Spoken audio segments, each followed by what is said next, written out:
来看中华和美警察分局6月底查出2个资深的员警涉嫌甲人炒空股来开掠零店，大大伤害到警察的形象。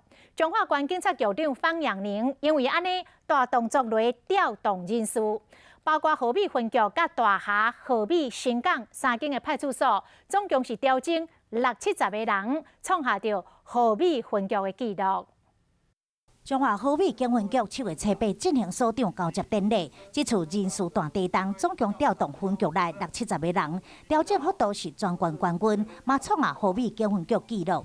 均应服从命令，恪遵纪律，尽忠职守。拢是因为6月底和美警分局连续逼出2位资深警员涉及无出资金炒股按摩店，影响到中华警分局形象。最后，中华县警局长彭永玲决定大动作调动人事。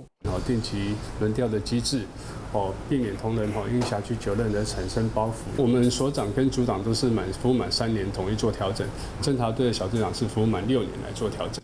包含组长、警察队、刑事小队长，也有大厦、和美、新港3间派出所所长拢换人。中华县警察局表示，尤其是此地非法特种行业的组长，只要任满3冬，一定拢爱调整。希望借由轮调建立严格警纪，重建警方形象。